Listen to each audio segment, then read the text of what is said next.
चार किस्म का जानवर कभी भी कुर्बानी के लिए ना खरीदें, वरना आपकी कुर्बानी नहीं होगी।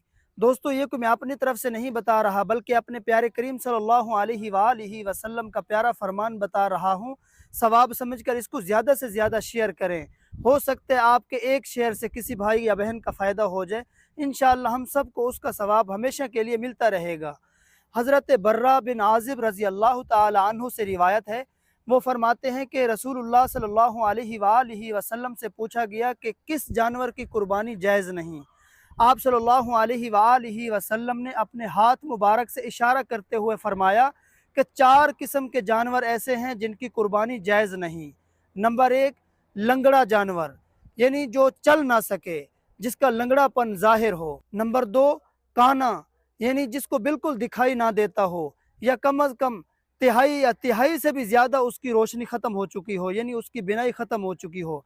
फरमाया कि उसकी भी कुर्बानी जायज़ नहीं। नंबर तीन, फरमाया बीमार, यानी ऐसा बीमार जो बीमारी की वजह से घास तक भी ना खा सके, ऐसे जानवर की भी कुर्बानी जायज़ नहीं। नंबर चार, फरमाया कि दुबला, यानी ऐसा कमज़ोर जानवर कि जिसकी हड्डियों में गूदा ना हो। फरमाया ये चार किस्म के जानवर हैं जिनकी कुर्बानी जायज़ नहीं। उम्मीद करता हूँ आपको ये वीडियो अच्छी लगी होगी। वीडियो अच्छी लगी हो तो कमेंट में अल्लाह लिखकर इसको ज़्यादा से ज़्यादा शेयर करें। जज़ाकल्लाह।